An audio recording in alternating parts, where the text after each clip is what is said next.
A wonderful day, my dear grade 11 learners. How are you? I hope you are fine, healthy, and happy. Again, this is your teacher broadcaster in reading and writing, Ma'am Gudula Senit de Macali. Welcome or welcome back to the video lessons aired in the official Facebook page of our school at Princess Erduha National High School. You can also listen to the radio broadcast of our lesson in the radio station of our school, Radyo Princesa 93.7 FM, ang inyong paaralan sa Himpapawid. Alright, so before we start our discussion today, I would like you to find a place where you can comfortably listen or watch our video lesson because it's good to learn when you are in a good place. Yes, and of course, kindly get and prepare your handout so that you could keep pace with our discussion and you could list down important details in your notes. So previously, in our first episode, actually, that covers the first 2 weeks of your lesson. You have learned there the first two patterns of development. Those are narration and description. We realize that descriptive text portrays events and brings a scene or object to life in the imagination of the reader. When we say narrative text, it tells a story or events in chronological order. Of course, you have learned also the appropriate signal and transition Alright, so words this time that we will help you proceed develop to the any next patterns set of of patterns of development. development and writing across disciplines. Those are definition, comparison and contrast, classification, and exemplification. And of course, we have our lesson objectives. First, you're going to familiarize yourself with the different writing patterns in the paragraph development. Identify the transitional words and phrases used in the different writing patterns. Write a short paragraph using certain writing patterns and distinguish the use and differences of the writing patterns. So what will be the focus of our lesson today?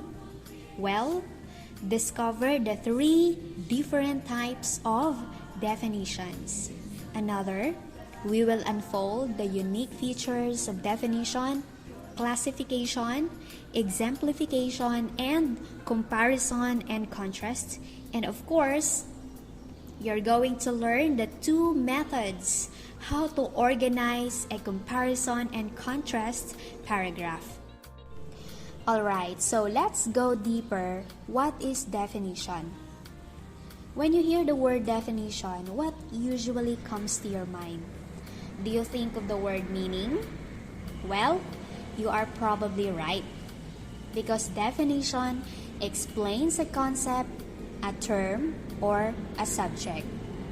It usually provides not just concise, but exact meanings of unfamiliar words and explain special meanings for familiar words. They are often used to explain technical words and concepts. The definition of the words depends on the needs of the reader and the purpose of communication. That's why we have 3 types of definition: formal, informal, and extended or expanded definition.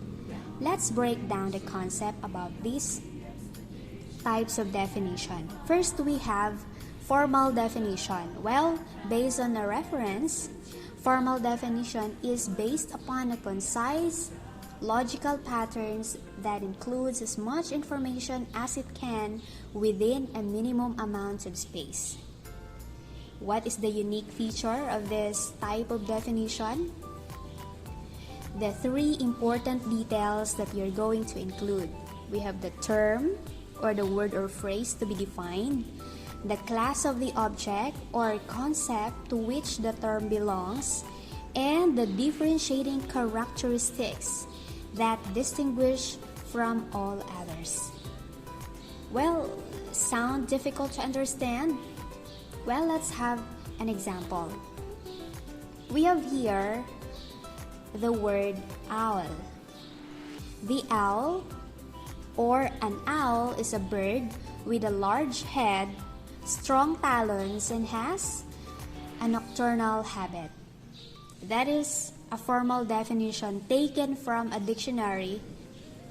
So what is the term being defined? We have the word owl. What about the class where the owl belongs? We have the word bird. And what about the characteristic of this bird that distinguish it from the other birds? We have nocturnal habit. So that is formal definition. What about informal definition? When we say informal definition, it can either be denotation or connotation. What's the difference? When we say denotation, it is the meaning of the word taken from any dictionary. What about connotation? Connotation is the secondary meaning of the word and not necessarily taken from dictionary. Instead, it is how the writer interprets a word based on their own personal or consensual experience. That's the difference between denotation and connotation. What about expanded definition? When we say expanded definition, it gives an extended meaning into a paragraph by adding descriptions, narrations, and other kinds of paragraph development to make a clear explanation of the concept. Okay, so let's have an example for the three types of definition. I know it's hard to imagine without examples, so let's take these three examples. I want you to identify what type of definition is evident in each statement or short paragraph. Okay, so first, rose is a family of prickly shrub with pinnate leaves and showy flowers. Second definition, a dozen of pink roses is usually given to their beloved ones. Third definition, rose is a family of prickly shrub with pinnate leaves and showy flowers, and often with pleasant smell. It grows on a bush with stems that have sharp points called thorns. Okay, so which do you think is a formal definition or denotation? Okay, if you are thinking about first definition, you are correct. Rose is a family of prickly shrub with pinnate leaves and showy flowers. How does it become a formal definition? Well, remember the three important details. First is the word being defined, rose. Second is the class to where rose belongs. It is a family of prickly shrub. What about the distinct characteristics of the rose that distinguish from the other flowers? It has a pinnate leaves and showy flowers. Okay? What about a denotation what about a connotative meaning? Can you identify informal definition from the three examples? Well, that is 1 and 2. Why is that? Number 1, it is a meaning taken from a dictionary, and that is denotation. What about connotation? It is the secondary meaning of the word, the personal interpretation of the writer in the word, and that is the example number 2. A dozen of pink roses is usually given to our beloved ones. And obviously, the expanded or the extended definition, that is example number 3, since we have their elaborated explanation of the flower rose. The second pattern of development in writing that we will discover is exemplification. Well, when we say exemplification, that is the most common and effective pattern to develop an idea or a point.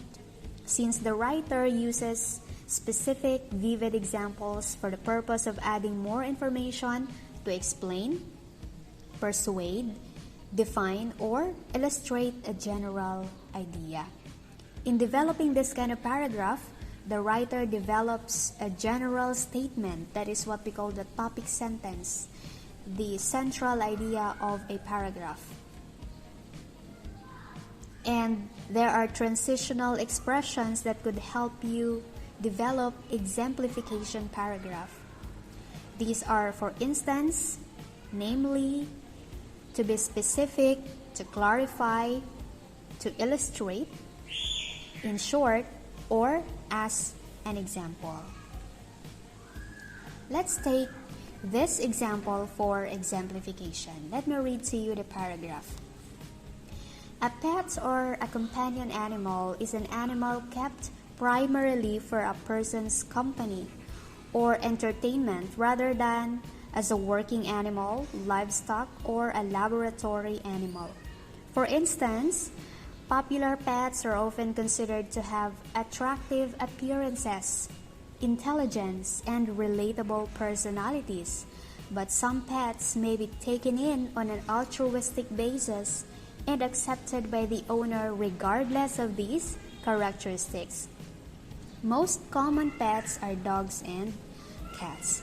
So notice how the paragraph develops from the topic sentence and then you could also observe the transitional expressions here. We have, for instance, most common, we have here but, and the explanation of the concept pet or a companion animal. This passage is actually taken from wikipedia.com. Alright, so next, the third pattern of development is classification. What is classification? Classification is used when a writer needs to sort out or arrange subjects to groups or categories based on their common and shared characteristics. Well, classification paragraphs group items into categories according to their clear distinction, and there are transitional expressions that could help you in writing this paragraph. We have classified as, one kind, the last group, another kind, and so on. We have here an example for you to visualize how to write a classification paragraph. Let me read to you the paragraph here. Dogs are domesticated animals that have been living in humans for generations. Dogs can be classified into a number of different ways.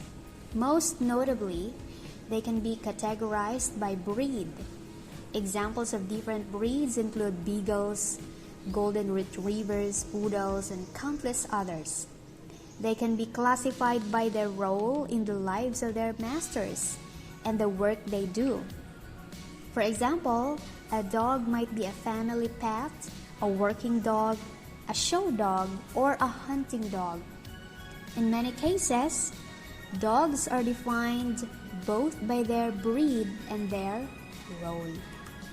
Alright, so based on that example, can you observe how the paragraph developed with the ideas provided and the transitional devices? Well, we have here explanation of the concept of dog. We could also notice the transitional expressions or words used by the writer. We have here categorized by, classified by, and for exemplification, for example. That is for classification and exemplification. Alright, since then, we sincerely practice proper segregation and disposal of garbages. So let's practice your understanding of classification and exemplification. So try to classify the garbages into 3. You may add examples and illustrations to show or to apply exemplification in the paragraph. You can write at least 5 sentences. You can submit your answers as a comment here in our video lesson in Facebook. Okay, so that's with definition, classification, and exemplification. What's next? We have comparison and contrast. In simple manner, when we say comparison, it tells how things are similar. When we say contrast, it tells how two unrelated things or two related things different. So in short, when we say comparison and contrast, it explains the similarities and differences of two related or unrelated subjects. However, a comparison and contrast paragraph must be balanced in such a way that there is an equal amount of information for each subject to avoid bias. Here we have the breakdown of concept for the 2 methods how to organize a comparison and contrast paragraph. As you can see, I used a Venn diagram, a graphic organizer, commonly used to compare and contrast 2 unrelated subjects. So we have 2 methods how to organize a comparison and contrast paragraph. The first one is the block method, and the second one is point-by-point comparison. When we say block method, it is used to compare and contrast 2 subjects one at a time. What does it mean? You discuss first the characteristics or attributes of the first subject, and then on the second sentence, you discuss the characteristics and attributes of the second subject. So, discussing the similarities and differences of 2 unrelated subjects one at a time. And that is in contrary to the point-by-point comparison, which the writer discusses each point for both subjects in one time. So, let us visualize how these methods differ from each other. We have here an example. On the left side, we have the block method, and on the right side, we have the point-by-point comparison. With the same idea, with the same sentences, let's take this example. So, in the passage, we are differentiating or we are comparing and contrasting 2 sisters. We have Tina and Joni. Notice how the paragraph or the passage developed. In the block method, you have here Tina, the middle child in the family, prefers staying at home than going out with her friends. As she is not sociable, she finds friends with the characters from the book she reads most of the time. So discuss first the first subject. And then, in contrast, my younger sister Joni is the opposite. She has the outgoing and friendly personality. There is never a dull moment as she is always ready with stories to tell.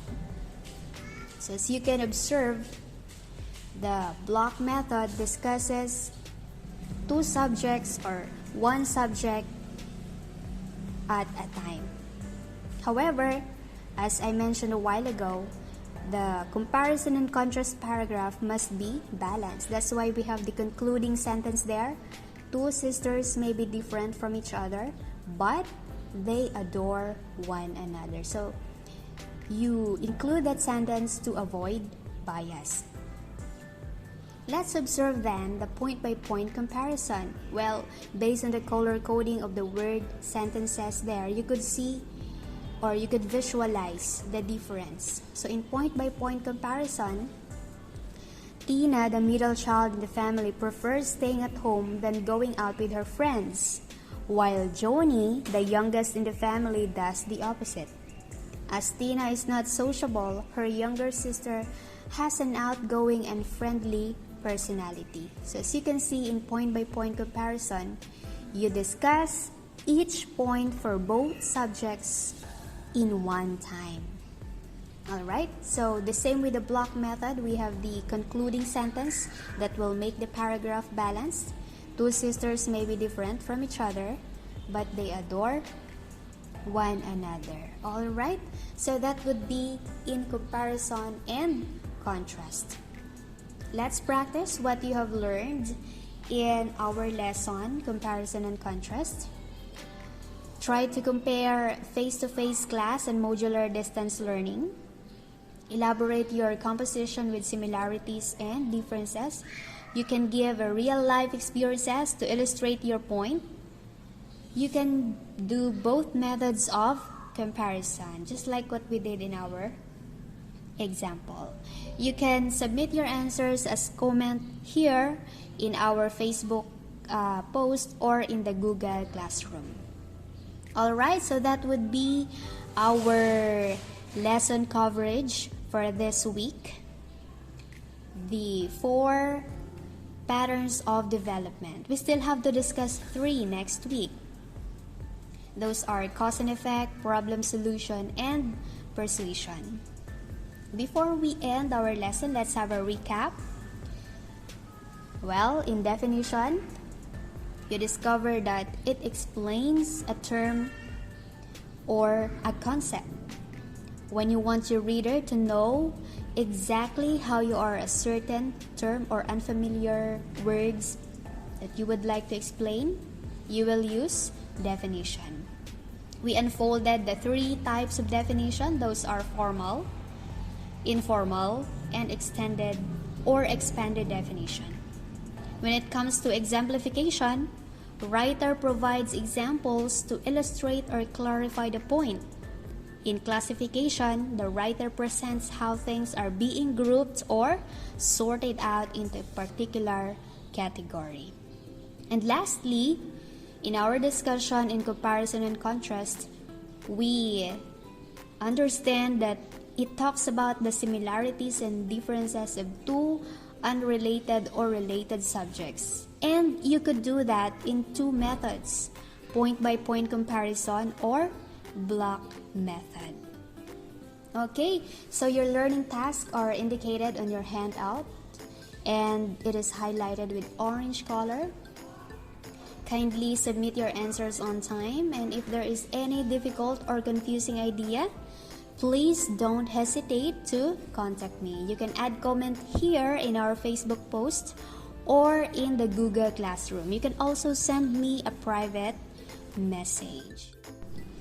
As we close this week episode, I would like to leave you a beautiful quote from Anonymous. It says, "Accept both compliments and criticisms." Why? Because it takes sun and rain for a flower to grow. Yes, once again, I am Ma'am Gudula Senit Dimakali, your teacher broadcaster in reading and writing. Thank you for watching and listening to our lesson.